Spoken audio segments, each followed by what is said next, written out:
Suatu hari Sayyidina Umar bin Khattab masuk menemui Rasulullah Shallallahu Alaihi Wasallam dengan uraian air mata. Rasulullah bertanya, "Wahai Umar, mengapa engkau menangis?" Kemudian Umar menjawab, "Ya Rasulullah, di depan pintu ada seorang pemuda yang menangis dan tangisannya sangat menyayat hatiku." Lalu kemudian Rasulullah menyuruh Umar untuk membawa pemuda itu masuk menemuinya. Ketika pemuda tersebut hadir di hadapan beliau, Rasulullah kemudian bertanya, "Apa yang membuat engkau menangis? Apakah engkau menyekutukan Allah?" "Tidak Rasulullah." "Apakah engkau membunuh seseorang dengan zalim?" "Tidak juga ya Rasulullah." Rasulullah berkata, "Allah akan mengampuni dosamu sekalipun sebesar langit dan bumi." Sambil menangis pemuda itu berkata, "Ya Rasulullah, dosaku lebih besar daripada itu, dosaku sangatlah banyak, dan aku takut pada kemurkaan Tuhanku." Rasulullah kembali bertanya, "Apakah dosamu lebih besar dari kursi Allah?" "Lebih besar lagi ya Rasulullah." "Apakah dosamu lebih besar dari arsy-Nya Allah?" "Lebih besar lagi ya Rasulullah." "Apakah dosamu lebih besar dari Allah?" "Tentu saja Allah lebih besar dan lebih agung dari segalanya," jawab pemuda tersebut.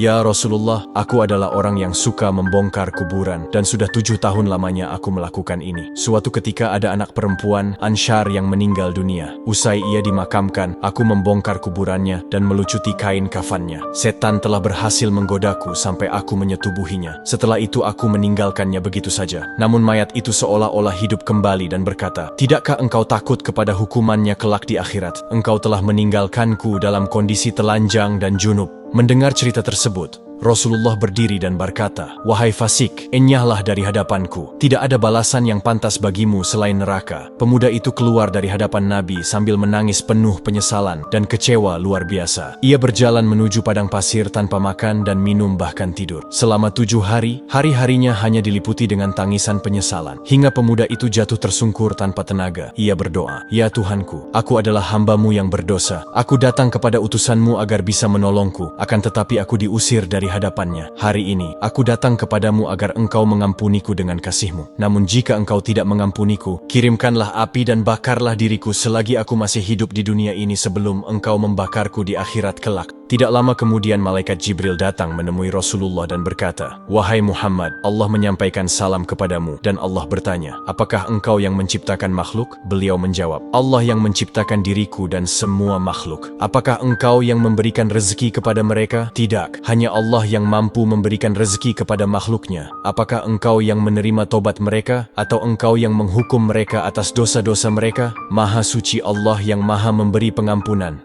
"Wahai Muhammad, Allah berfirman, 'Maafkanlah hambaku, karena aku telah mengampuninya.'" Rasulullah Shallallahu Alaihi Wasallam kemudian mengutus beberapa sahabat untuk mencari pemuda tersebut. Ketika pemuda dihadapkan kepada Nabi, Rasulullah memberitahukan bahwa Allah telah mengampuni dosanya dan menerima tobatnya. Dan tidak lama kemudian, pemuda itu pun meninggal dunia.